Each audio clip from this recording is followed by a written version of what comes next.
Hayırlı akşamlar. Bugün yani akşam bölümünün ikinci saati Українська ображаємось. Цей блок будемо говорити українською мовою. У нас в гостях Олексій Гетьман, учасник АТО, старший офіцер батальйону оперативного призначення імені Кульчицького національної гвардії, роти огневої підтримки в 15-18 роках. Правильно? В 19-му майже. Так, в 16-18 Олексій Гетьман. Будемо говорити. Ну, ось про що до цього підведусь новинами. Стягування військ Сполучені Штати Америки стурбовані концентрацією військ Росії поблизу українських кордонів. Вашингтон попередив своїх європейських партнерів про те, що Росія може піти на вторгнення до України. Про це повідомляє Bloomberg. За даною агенції, оцінки Вашингтона ґрунтуються на інформації, якою американська сторона ще не поділилася з Європейським Союзом. Як кажуть чиновники, знайомі з думкою Білого дому, ця інформація підкріплена загальнодоступними доказами. Представники адміністрації президента США Джо Байдена поки не надали своїх коментарів з цього приводу. Я не знаю, чи якщо у нас немає цього. Так, а в Кремлі назвали необґрунтованими нагнітаннями заяви Сполучених Штатів про плани російського вторгнення в Україну. Про це каже речник президента Російської Федерації Дмитро Пєсков, повідомляє «Європейська правда» з посиланням на Інтерфакс. Подобные заголовки – не что иное, как пустое, безосновательное нагнетание напряженности. Россия ни для кого не представляет угрозы. Провокационных действий больше. Вы видите ситуацию в Черном море. Вы видите активную разведку самолетов НАТО, самолетов-разведчиков, в том числе американских. Конечно, это не может оставлять нас индифферентными к происходящему. Мы должны быть начеку. З минулого тижня вся ця інформація з'являється. Є експерти, як Олег Жданов, військовий експерт, який казав, що 85 тисяч російських військ вздовж всіх кордонів – це, ну, як він сказав, це його цитата, ніщо. Це, звичайно, загальна їх нормальна кількість, і це вздовж всього такого довгого кордону, який включає в себе, зараз ми розуміємо, не тільки окуповані частини Луганської, Донецької області, а Росію, Білорусь, Придністров'я, анклав сепаратистський та і Крим окупований, що це не так вже багато. Що скажете ви? Ну, по-перше, мене трошечки дивує ця фраза, це слово «нормальна кількість». Тобто на кордонах нашої країни стоїть дві російські армії. Чисельність приблизно 90 тисяч людей. Що значить нормально? Біля яких кордонів інших країн стоїть інша армія в такому розмірі? В розмірі війська в розмірі двох армій кількістю 90 тисяч людей. Якщо це нормально, ну тоді у нас різне тлумачення слова «нормально». Тоді ми можемо з чимось порівнювати для людей, які не фахівці в цій справі. Зазвичай, коли не було війни, а яка була концентрація військ на цих кордонів? Ну, це, наскільки я розумію, це був західний Південно-Західний військовий округ Російської Федерації, і там знаходилось разів в 10 менше військ, тобто вони не були сконцентровані. Тобто до 10 тисяч, ну, так? Там знаходилось, звичайно, дві армії мають, ці дві армії, що стоять зараз біля наших кордонів, вони мають постійне місце дислокації, так називаємо ППД, постійне місце дислокації. Воно не знаходиться на кордоні нашої країни. Війська стягнуті саме до кордону нашої країни, і казати про те, що це нормально, це є ненормально. Це є реальна загроза повномасштабному вторгненню. Це не перша загроза, яка відбувається зараз на наших кордонах. Казати постійно «вовки-вовки», а потім, ну, як в тому прислів'ї не можна, це чергове загострення. Але легковажити з цим – це неприпустимо. На вашу думку, це тим більше зараз воно відрізняється від інших в гірший бік з точки зору можливості вторгнення. У вас є перечуття якісь це до чого? Це до якихось тиску на Захід, на подальші поступки і розмови з Росією? Чи це пряма мета все ж таки вторгнення в Україну? Дивіться, це комплексний з точки зору Російської Федерації Захід, і вони будуть діяти далі в залежності від того, як буде складатись міжнародна ситуація, як буде складатись внутрішньоукраїнська ситуація, в Європейському Союзі, в Сполучених Штатах. Тобто, поки що, ну давайте пригадаємо попереднє скупчення війська, яке було навесні цього року. Чим це закінчилось? Це була певна козирна карта у товариша Путіна при зустрічі з паном Байденом. Це закінчилось тим, що Байден по великому рахунку дав згоду на добудову північного Nord Stream 2. це був певний тиск на Європу та на Сполучені Штати і через нашу країну. І закінчився він не дуже добре для нас. Що зараз відбувається? Зараз ситуація трошечки відрізняється. Ну, зараз йде сертифікація. Трошечки в іншому справа. По-перше, навесні цього року це було навчання, це була демонстрація сили, це було просто скупчення військ для того, щоб це було певні, повторюсь, козирні карти для певних інших політичних цілей. Зараз ситуація трошечки відрізняється. По-перше, немає ніяких навчань, але війська стягуються до наших кордонів. І по-друге, що найбільше хвилює, починають підтягуватися певні резерви, певні тили. Ці 90 тисяч, дві армії, які стоять, це люди, це ударна групіровка, яка може здійснити повномасштабне вторгнення. Але їй потрібні тили, тобто для забезпечення життєдіяльності їжею, зброєю, бензином, мовно кажучи, дизелем. Тобто і ці війська, тилові війська, вони підтягуються. З боку Білорусі підтягується 4-та танкова дивізія з першої танкової армії Російської Федерації, яка нам відома по назві Кантеміровська дивізія. Тобто в нас ситуація доволі тривожна. І не дарма ж директор Центрального розвідувального управління летав в Москву, і про це йшли розмови з Путіним навіть. Але ми не знаємо, але послухайте, ми з вами входимо в таку площину доволі тривожну. Раніше до відомих подій, які ми знаємо під назвою Вагнергейт, коли Вагнергейт, точніше, давайте поступово. У нас немає жодного розвідувального спутника, який з космосу може фіксувати переміщення військ. Цю інформацію нам надавали наші партнери, Сполучені Штати, наші партнери по НАТО. Після Вагнергейта вони втратили до нас довіру. Не будемо зараз звинувачувати когось там з нашого керівництва, хто там крот, хто здав цю інформацію. Я не хочу переходити в політику, але довіра до наших засобів спеціальних служб, вона трошечки погіршується. Нами не діляться зараз інформацією? Вони не будуть з нами ділитися, тому що ми втратили довіру. Але вони насилають нам сигнали, публікуючи ці розвіддані з дозволу керівництва Сполучених Штатів в засобах масової інформації. 2 тижні тому через засоби масової інформації вони повідомили по великому рахунку нашу країну про те, що на кордонах нашої країни є скупчення армій, є скупчення російських військ, такі армії, і що саме головне, підтягуються тили.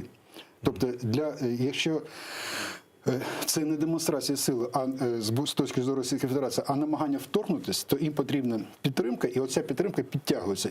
Тим більше навесні цього року це було відкрите, це була просто демонстрація сили. Зараз це робиться таємно. І вони через засоби масової інформації нас повідомили. Ми 12 днів, наше керівництво нашої країни розказало, що все нормально, все добре, але на 13-й день нарешті ми визнали загрозу. Визнали нарешті загрозу і ще так єхідно подякувала нашим партнерам по, скажімо так, нашим партнерам по НАТО. Сказали, що ми дуже дякуємо нашим американським та європейським партнерам за те, що вони повідомили нас про ту загрозу, яка дійсно існує. Тобто, а чому ви називаєте це? Ви не вважаєте її щирою? Єхідно, тому що, от дивіться, давайте зложимо 1+1.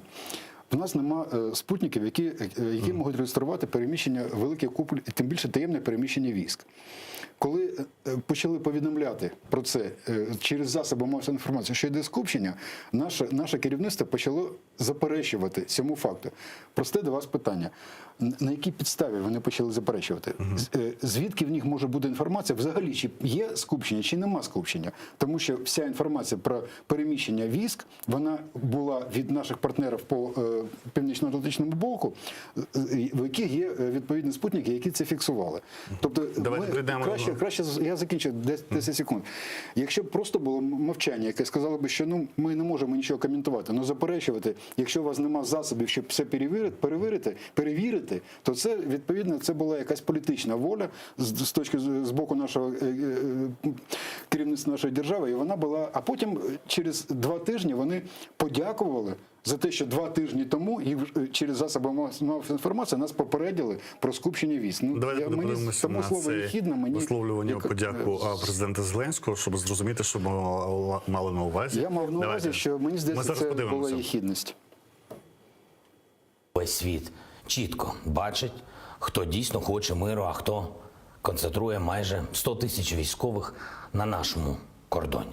Шановні, обстріли і вибухи, скупчення і переміщення військ відбуваються на фронті 8-й рік поспіль. Психологічний тиск з боку Росії на нас давно не діє. Наші спецслужби, наша розвідка володіють повною інформацією. Наша армія готова дати відсіч будь-кому, будь-коли і будь-де. Ваша паніка точно не допоможе їй, але може допомогти противнику стати частиною інформаційної війни і принести країні не меншу шкоду, ніж бойові дії. Ну, Я такими я вряд ли приєдную ще- до нашої розмови Павла Лакійчука, керівника безпекових програм Центру глобалістики «Стратегія 21». Доброго вечора, пане Павло. Добрий вечір. А от ми тут розмовляємо про те, про що йдеться мова вже 2 тижні, про 100 тисяч військ. Загроза це демонстрація сили, ще вже серйозна підготовка. От пан Олексій Гетьман, який каже, що підтягується не тільки армія, а й тили. Це свідчення скоріше про можливість реального вторгнення на територію нашої країни. Ну, я погоджуюсь з паном Олексієм, що як військовий з військовим в тому, що коли війська висуваються до кордонів, то вони будуть рано чи пізно застосовані. Військові до цього мають готуватись. Фактично, відбутись може будь-що. Це приймає рішення політичне керівництво держави, і яке рішення прийме Путін чи його радники, і команда на вторгнення в Україну чи на анексію Білорусі, чи взагалі це залишиться як політичний козир, там якийсь для подальших перемовин з Заходом чи з Україною, це складно сказати. Але ми, українці, Давайте маємо... розділимо. Анексія Білорусі. Навіщо її анексувати, якщо Лукашенко в тому стані, коли він може опиратися тільки на Путіна, і в принципі він добровільно здає, і як це називається, без анексії інтегрує країну разом. Навіщо там застосовувати війська? Якщо їх застосовувати, то проти України. Чи є необхідність військової анексії Білорусі? Зараз поясню. Розумієте, вторгнення в Україну чи в Білорусь – це політичне рішення керівництва держави. Військові, які здійснюють переміщення до українсько-білоруського кордону, на цей трикутник, так скажемо, Росія, Білорусь, Україна, готуються до бойових дій. Чи будуть вони залучені в цих бойових діях, чи ні, це буде приймати рішення Кремль. Але російська армія висунута до наших кордонів і готова до бойового застосування. Ми маємо сподіватись на краще, розраховуватись на гірше і бути готовими до відбиття можливої агресії. Тепер давайте спробуємо проаналізувати частину слів президента Зеленського про паніку. В принципі, я тут трошки не розумію питання до обох, до пана Олексія.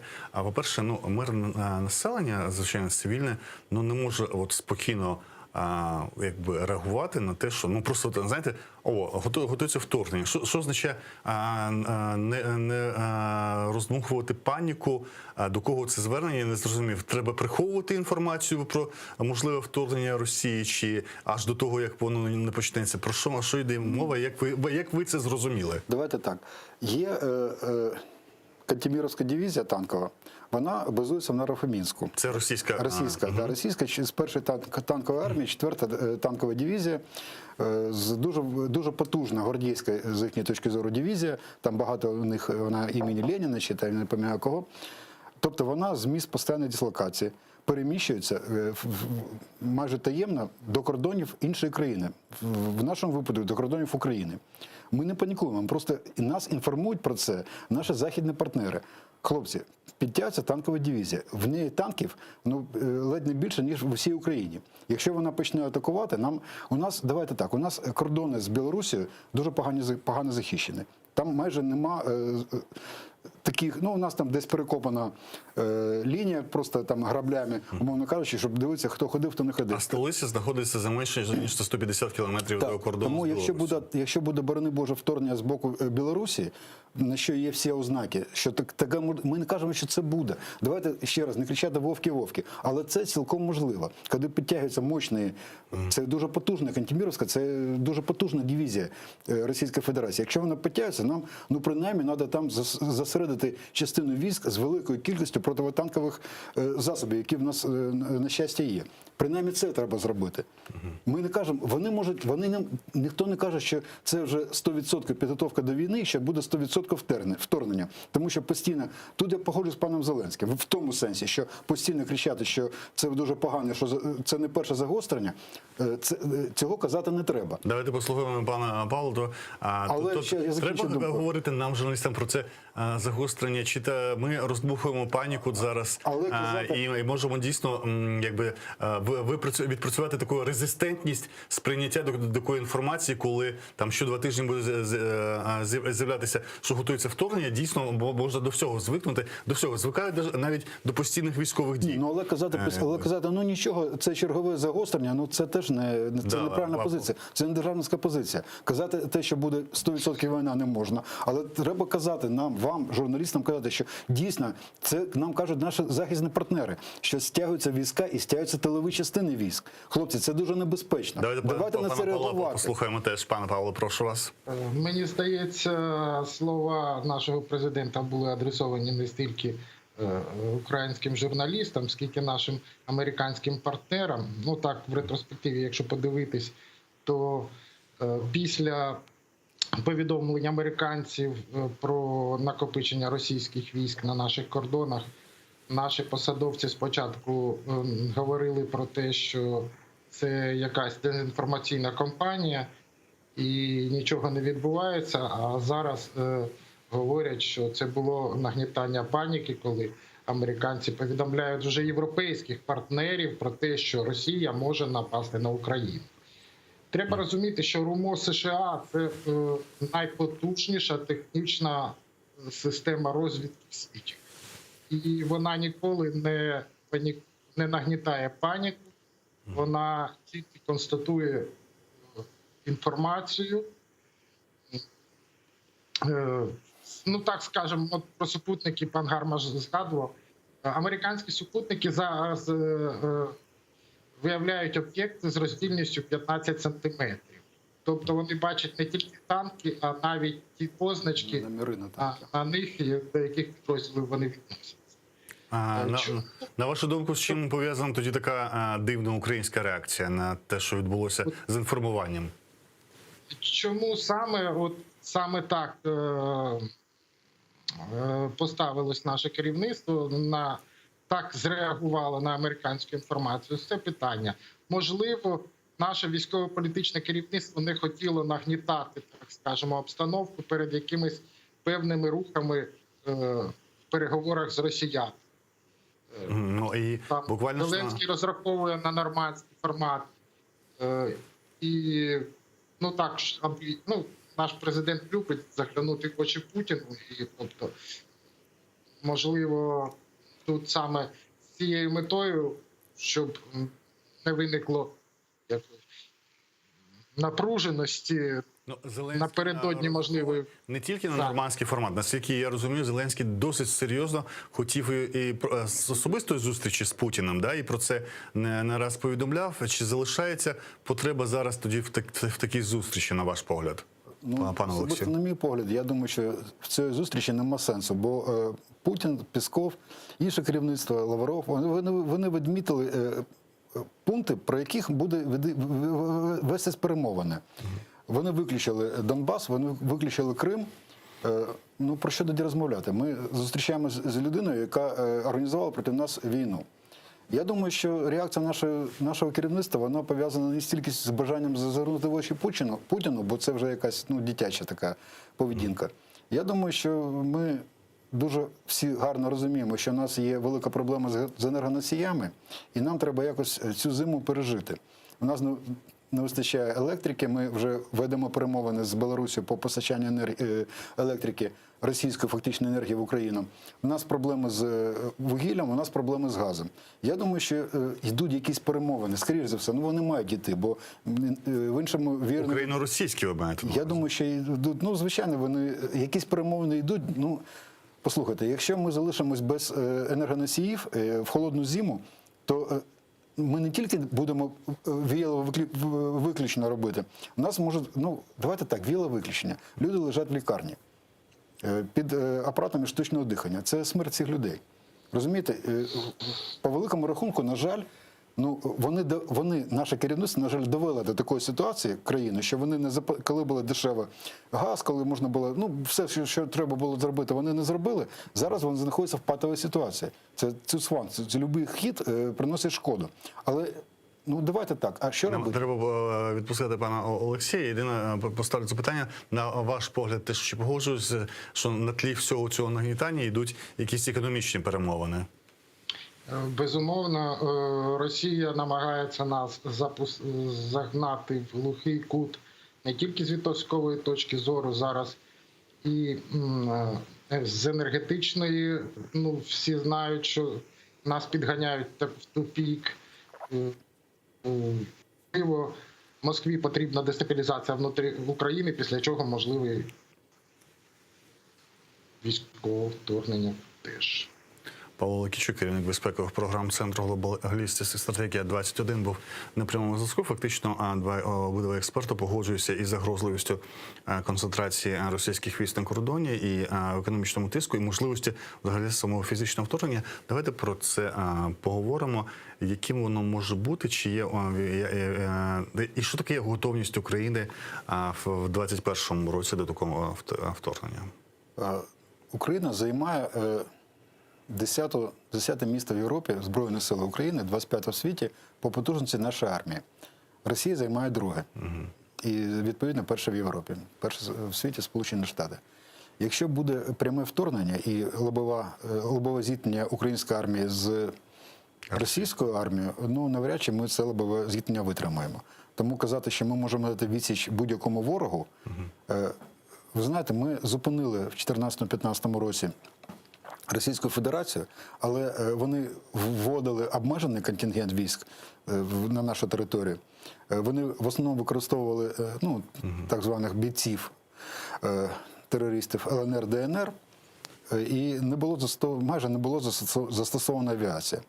Якщо заяву зробив пан Лукашенко, товариш Лукашенко, про те, що він допускає у повітряний простір своєї країни бомбардувальники Російської Федерації, то якщо вони почнуть застосовувати ще повітряні сили, повітряно-космічні в них вони звуться, то в нас дуже невеликі шанси витримати прямий лобовий удар. І це може бути повноцінна окупація всієї території України? Так, звичайно. Це цілком можливо. Не всі території, а я думаю, що тільки лівобереж, тільки частина України. І наскільки я розумію, щоб не казати якийсь військовий таємниць, ми не будемо вступати в прямий бій, ми будемо відходити, ми будемо маневрувати, ми будемо робити різні речі для того, щоб, скажімо так, ми будемо воювати невеликими групами по стандартах НАТО. Всі знають ці слова Альфа, Браво, невеличкі групи, які один одного підтримують, які ми будемо кошмарити. Ми такі робили в 2014-2015 році. Ми будемо кошмарити регулярні війська Російської Федерації, але такої битви, як всі чомусь собі, багато хто так вважає. Це буде не Сталінградська битва. Ні, я хотів саме сослатися на Другу світову, це не буде така битва лоб в лоб, тому що битися з армією, яка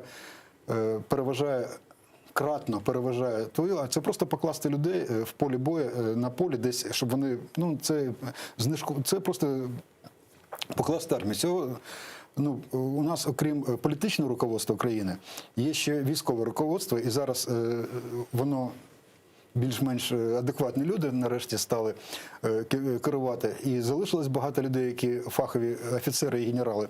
Вони знають, як вести бойові дії, і вони дійсно будуть давати відсіч. Але вона буде не виглядати так, що ми стали в якусь лінію і починаємо, хто кого переб'є. Ні.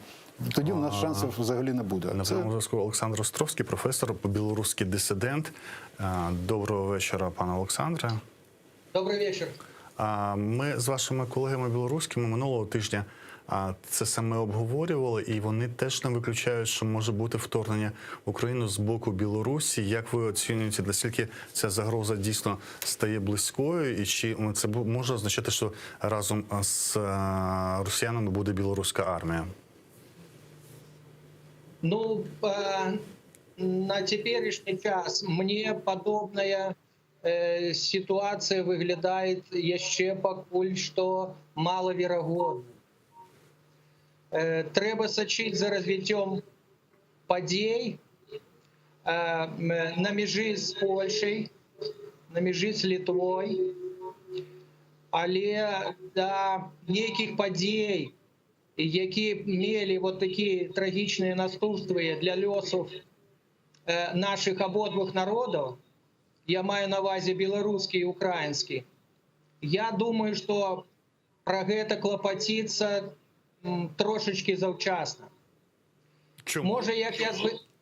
Може бути, як я звичайний громадянин, не маю ніякої інформації, але мені здається, що головне, на що зараз націлюється Лукашенко і Путін, це все ж таки межа з Польщею і межа з Литвою.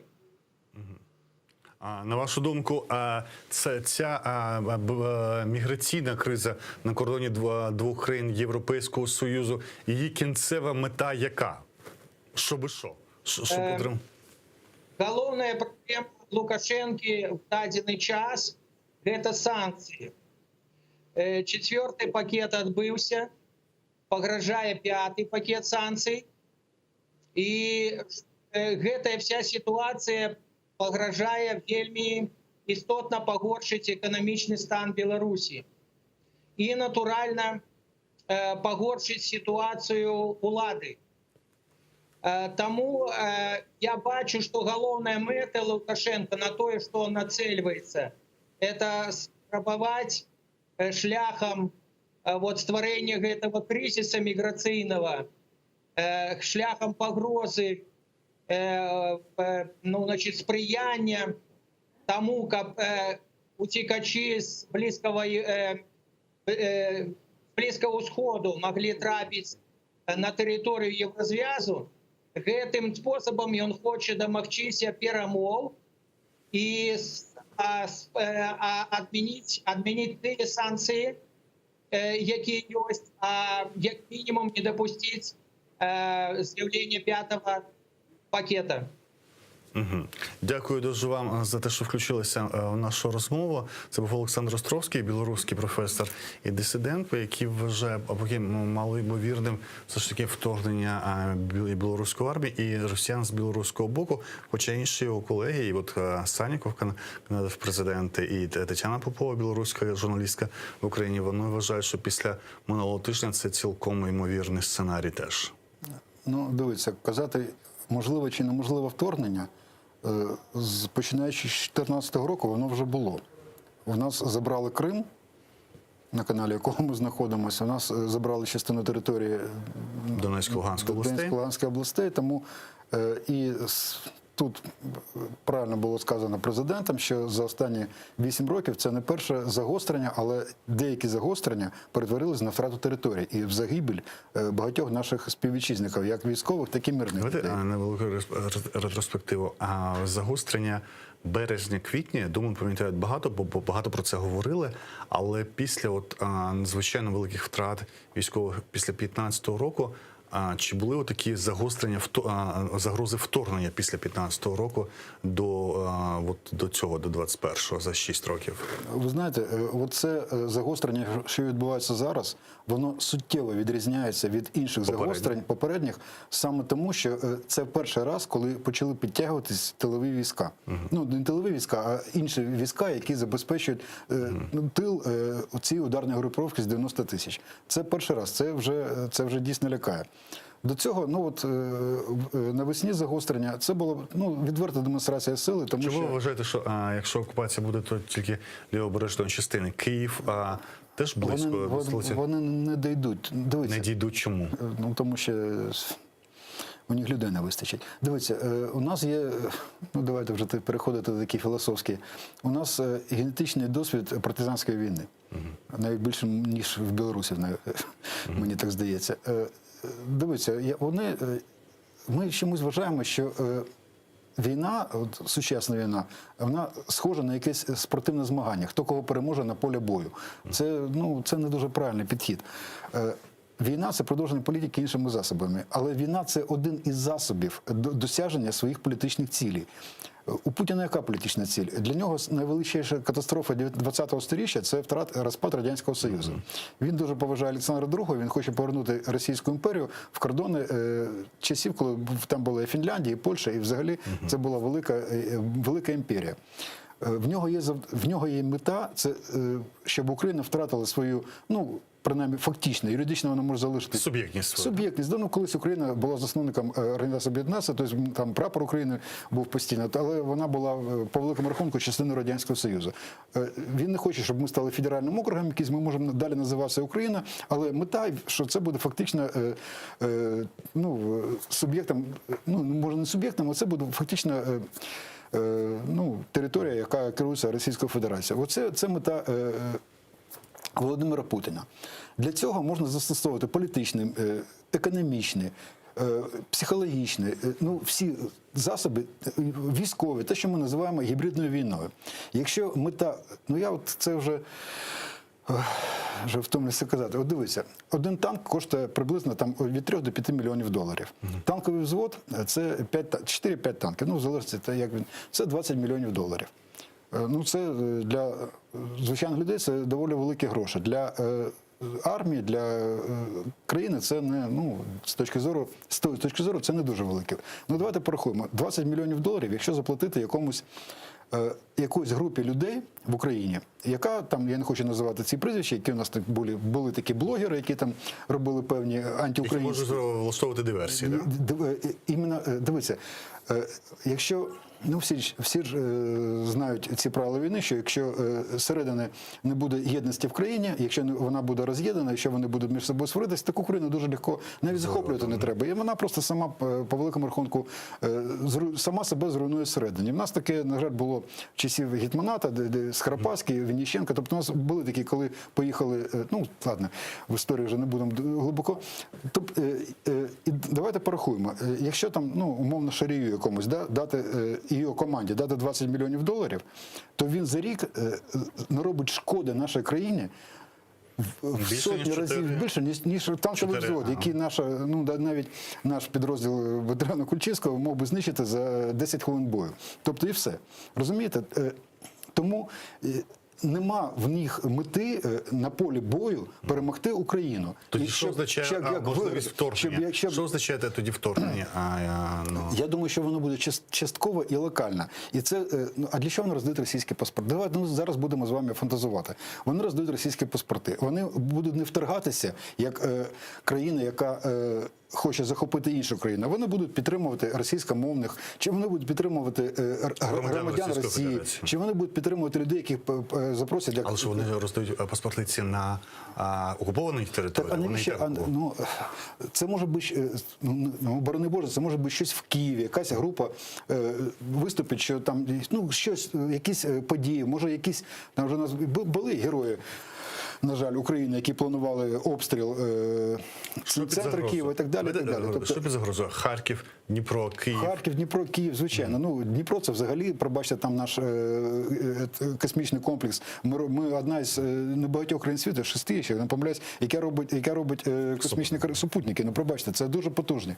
Я просто знаю, що цей завод, чому він такий, там це високоточна механіка, він вироблений в скелі. Тобто він там, ну це дуже коштовне підприємство, і воно воно виробляє сатана, ці ракети, які Росія лякає досі Сполучених, вони ж зроблені Янгелем в Україні, на цьому КБ Южне і так далі. Тобто, я про що хотів сказати, коли приводив приклад з грошима. Вони поставили перед собою мету знищити суб'єктність України. І шляхи до цього їх багато. І вони для себе, от давайте себе поставимо на їх місце. От що нам вигідно? Ми поставили мету, і ми якось хочемо її досягнути. З одного боку, можна красиво там воювати там танками. Навіщо? Можна зробити диверсії інформаційні, можна робити диверсії політичні. Так, можна диверсії інформаційні, вони не припинялися. Так, правильно. Можна Для цього, як ви кажете, тили не треба з Сибиру тягнути до кордонів України, да? Для таких гібридних речей. На цей час, значить, вони вирішили, що після того, як президент перестав казати, нарешті він зміг сказати, що агресор у нас не та сторона, а Росія. Нарешті він це сказав через 2 роки. Ну, дякуємо, аплодуємо. Потім ми застосували наше БПЛА, які, вони не турецькі, вони українські. Там стоять українські двигуни в всіх БПЛА, в Байрактарах. Давайте називаємо по-іншому якось. Тобто, вони вирішили, що можливо, що вичерпане ідеологічне, може навіть вичерпане економічне, ще зараз вони почнуть знову це через енергоносії давити. І, значить, будуть застосовувати військові. Тобто, наприклад, у них там 10 інструментів, да? І от вони просто обирають, яким інструментом, у вас лежить на столі 10 викруток. І от треба це треба цією викруткою, оце. Що може зупинити російську армію? Тільки міжнародна підтримка України. А міжнародна підтримка – це що? Це політична підтримка, це застосування додаткових санкцій, і це бачення європейців і американців, тому що ми здатні робити опір. Якщо ми готові покласти душу тіла за нашу свободу, то вони нас будуть підтримувати. Вложити свою душу і своє тіло за нашу свободу, коли ми хочемо заглянути не хочу казати, в очі, щоб не сказати інше слово, Путіну, вони не розуміють, навіщо це. Ви знаєте, з приводу Білорусі, колись ще після помаранчевої революції до нас приїжджали білоруські дисиденти, люди, які намагалися зробити щось на кшталт революції в Білорусі. І між нами відбувся такий дуже цікавий діалог. Був такий круглий стіл, і вони постійно розказують, яким погано. І що Лукашенко поганий, і що там, розказують про свої, як то кажуть, плачуть. Я не витримав, запитую, говорю, я розумію, все погано, а що ви зробили? Що ви плануєте робити? І вони знову починають розказувати. Ледь не сказав їм фразу, що плач не дав нікому ще свободи. Я їм кажу, пробачте, ви хочете, щоб ми приїхали к вам і зробили вам революцію?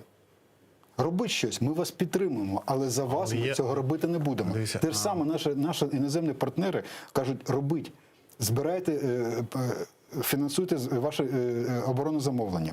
4%, а дебетна заборгованість там 90%. Тобто на 10% великий, якому подякував Таран, виконав оборонне замовлення на 10%. Із грошей, які були виділені. Експерти, там довго не запускалася ця програма електронних закупівель, яка за законом має бути. Це на кшталт щось військово прозоре, і нібито її запустили, і все буде, кажуть, що довго до кінця року. Тобто ми на сьогодні оборонне замовлення на 12-11 осталось 45 діб до Нового року, трохи більше. Виконане замовлення виконано на 10%. А гроші виділені на всі 100%. 90% грошей не використані на те, що планувалося. Тобто ця зброя не потрапила в наші Збройні Сили. Я не кажу про заборгованість по заробітній платні, я не кажу про демотивацію армії. Про готовність. є іноді неспівставні сили. Я не хочу порівнювати Україну з Грузією. Грузія набагато менша, але Грузія в війні намагалася показати всі свої можливості, але це не розмір просто різний, зовсім різний розмір. Ви знаєте, ми коли були на Сході, біля нас був грузинський підрозділ. Ну, по-перше, я вам скажу, в них взаємовідношення відрізнялись від наших, я не скажу, що вони краще, вони були інші. Я б сказав, вони були більш жорстокі, тобто вони більш вимогливі були один до одного. І в них було дуже цікаве правило, яке нам так сподобалось. Вони, ми були там, в одному місці, вони трошечки там за кілометр від нас.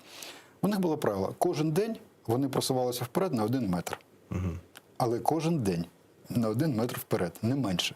Оце у них були такі правила. Тобто і дисципліна, і самовіддача, і вони ж воювали за Україну, не за Грузію. І вона була інколи вища, ніж у деяких наших бійців. І я вважаю, що грузинські підрозділи, вони зробили багато користі нашої країни, і вони заслуговують поваги. Зараз я напрошую зараз про те, що ви порівнювали.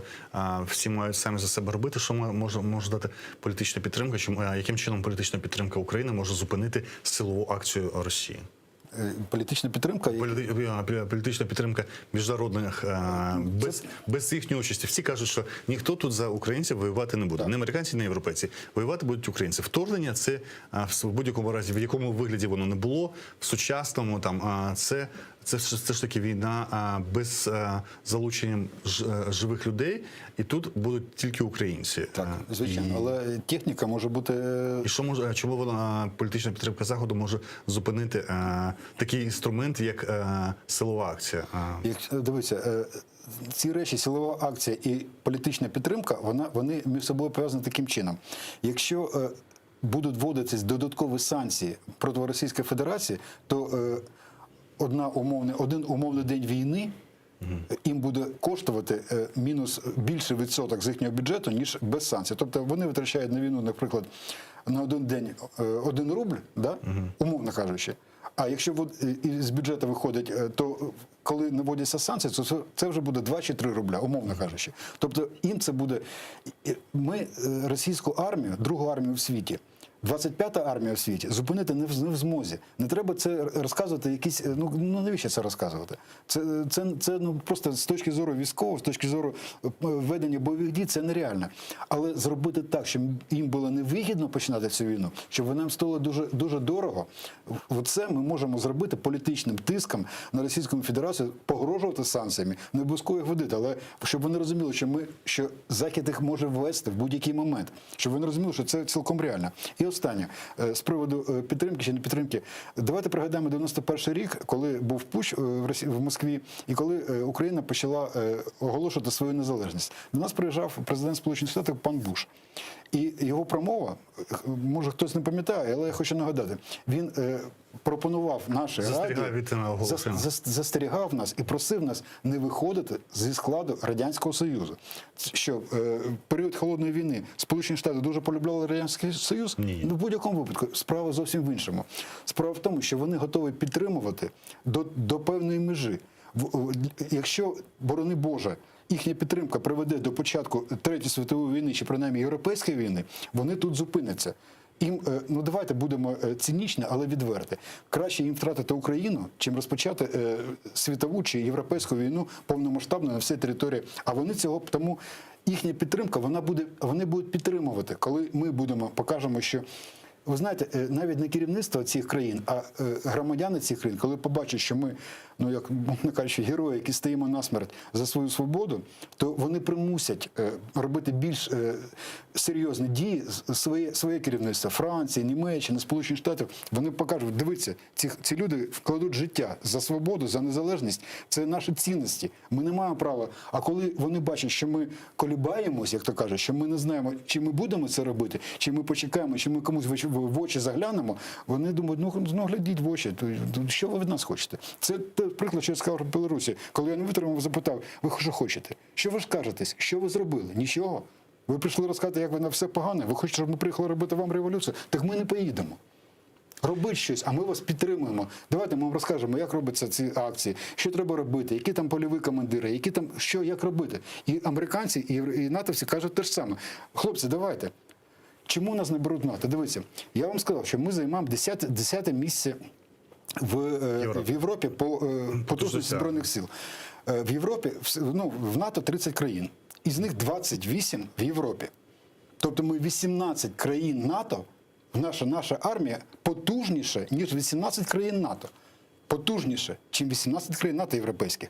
Але вони в НАТО, а ми ні. Може, справа не в потужності армії, а справа в взаємовідносинах всередині армії, в побудові армії, в структурі, яка в нас не відповідає стандартам НАТО. Дякую. Я маю закінчити. Олексій Гетьман, учасник АТО, старший офіцер батальйону оперативного призначення імені Кульчицького Нацгвардії. В 15-18 роках був в нашій студії. Говорили про загрозу російської армії на українських кордонах. Зараз новини. Після цього знову повертаємося до студії «Заман».